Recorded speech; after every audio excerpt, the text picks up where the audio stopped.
Alors, les huiles essentielles, c'est un sujet dont on entend parler absolument partout, n'est-ce pas? On voit ces petits flacons qui nous promettent monter merveille. Mieux dormir, gérer le stress, purifier la maison. Honnêtement, on peut vite se sentir un peu submergé. C'est justement pour ça qu'on est là. On va décortiquer tout ça ensemble, pas à pas, avec un guide pratique pour avoir des bases vraiment solides et sûres.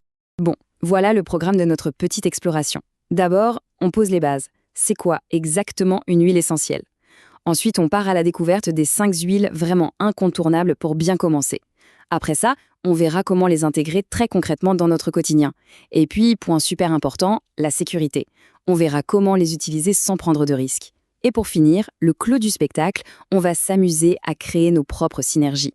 Allez, c'est parti! Ok, première étape. Avant même de penser à utiliser quoi que ce soit, il faut absolument comprendre ce qu'on a entre les mains. On va donc poser les fondations, ensemble, pour bien saisir ce que sont ces extraits de plantes. Alors, une huile essentielle, qu'est-ce que c'est? Eh bien, il faut s'imaginer que c'est l'âme de la plante, son essence la plus pure capturée dans une toute petite goutte. Et quand on dit concentré, croyez-moi, le mot est faible. Pour vous donner une idée, il faut parfois des centaines, voire des milliers de kilos de plantes pour produire un unique petit flacon de 10 millilitres. C'est juste incroyable. Ça nous rappelle à quel point ce sont des substances qui sont à la fois puissantes et précieuses. Et là, attention, point crucial pour ne pas faire d'erreur de débutant. Une huile essentielle, malgré son nom, ça n'a rien de gras. Elle est volatile, ce qui veut dire qu'elle s'évapore un peu comme un parfum. Une huile végétale, par contre, comme l'huile d'amande douce ou d'olive, elle est bien grasse, elle ne s'évapore pas. Et c'est justement elle qui va nous servir de véhicule, de support, pour diluer les huiles essentielles avant de les appliquer sur la peau. C'est la règle de base la plus importante de toutes. D'accord, mais comment ça marche concrètement sur nous? En fait, il y a 2 voies d'accès principales. La première, c'est par le nez, l'odorat.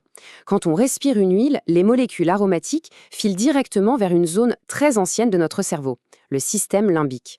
C'est notre centre de contrôle des émotions et de la mémoire. C'est pour ça qu'une odeur peut nous calmer ou nous booster en une fraction de seconde. Et la deuxième voie, c'est la peau. Quand on masse une huile diluée, ces molécules actives traversent l'épiderme, rejoignent la circulation sanguine et vont agir là où le corps en a besoin. Bon, maintenant qu'on a les bases théoriques, passons aux choses sérieuses. On va découvrir ensemble 5 huiles qui sont juste parfaites pour constituer une première trousse d'aromathérapie super polyvalente. On commence par la star, la reine des huiles essentielles, la plus connue et sans doute la plus facile à utiliser, la lavande vraie. C'est un peu le couteau suisse de l'aroma, celle qu'il faut absolument avoir. Son odeur est immédiatement reconnaissable, florale, douce, c'est une invitation directe à la relaxation. Et sa polyvalence est juste dingue. Elle est géniale pour calmer les nerfs, que ce soit pour un coup de stress dans la journée ou pour aider à trouver le sommeil le soir. Mais ce n'est pas tout, c'est aussi une super alliée pour la peau. Une petite brûlure de cuisine, une piqûre de moustique, une goutte de lavande vraie et ça aide à apaiser et à cicatriser. Un vrai petit trésor. Allez, on change complètement d'univers. On quitte les champs de Provence pour l'Australie, avec l'arbre à thé que l'on appelle aussi tea tree. Si la lavande est la reine de l'apaisement, le tea tree, lui, c'est le roi de la purification. C'est le grand nettoyeur de la trousse aroma, un indispensable. Son super pouvoir, c'est vraiment son action purifiante à large spectre. Elle est super efficace contre les petits boutons et les imperfections de la peau. Elle est aussi top pour réguler un cuir chevelu qui a tendance à graisser. Et on peut même l'utiliser pour fabriquer ses propres produits ménagers pour une maison saine et qui sent bon le propre. Attention, préparez-vous à une vague de fraîcheur intense. On passe maintenant à l'amande poivrée. Une seule inspiration de son parfum et c'est un véritable coup de fouet.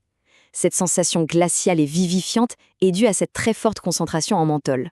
Ce qui est génial avec la menthe poivrée, c'est sa double action.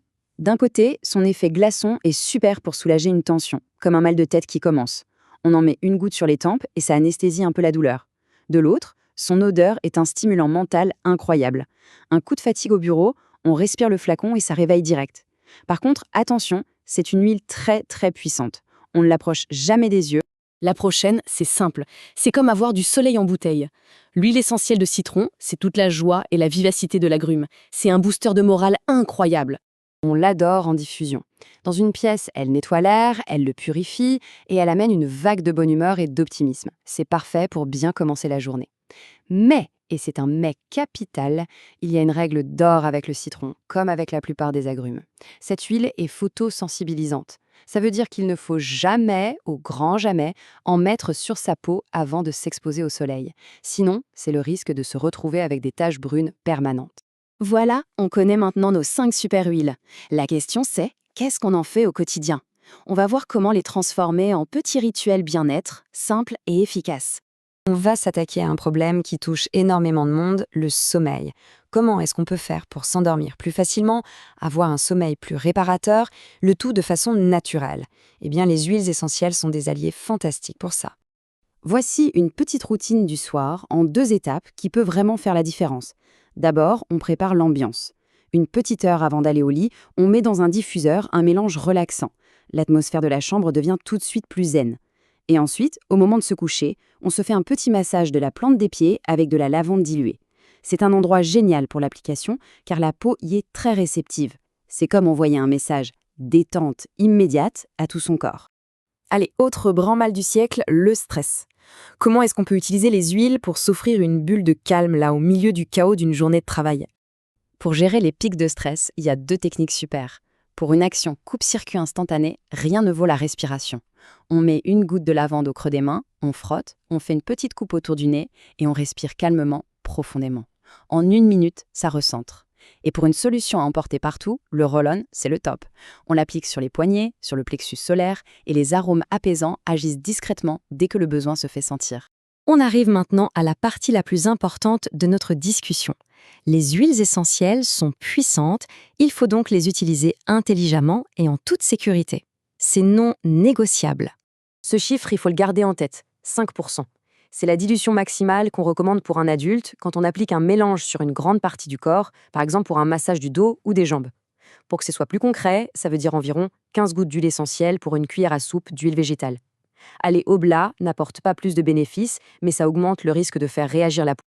Et là, attention, ce ne sont pas juste des conseils, ce sont des règles d'or fondamentales pour une utilisation vraiment sûre. On retient, on dilue toujours pour la peau. On fait un petit test dans le pli du coude 24 heures avant. On fait hyper gaffe au soleil avec les agrumes. Et bien sûr, prudence maximale avec les publics fragiles, comme les enfants, les femmes enceintes ou les animaux de compagnie. Ce sont des automatismes à avoir. C'est super important. On arrive à la partie la plus créative et amusante. On va voir comment, en combinant différentes huiles, on peut obtenir des résultats encore plus intéressants. C'est ce qu'on appelle l'art de la synergie.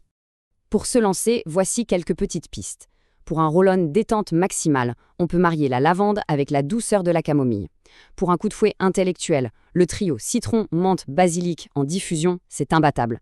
Et pour un spray nettoyant multi-usage, le combo citron-titri, c'est la base. L'idée, c'est de s'approprier ces recettes et de ne pas hésiter à les adapter un peu. C'est là que la magie commence vraiment. Voilà, on a fait un beau tour d'horizon. Le monde des huiles essentielles, c'est un voyage qui est très personnel. Les bases sont là, les clés sont en main. La vraie question maintenant, c'est de savoir quelle sera la première porte qu'on aura envie d'ouvrir. Quel sera le premier mélange, la première senteur qui viendra nous accompagner au quotidien. L'aventure ne fait que commencer.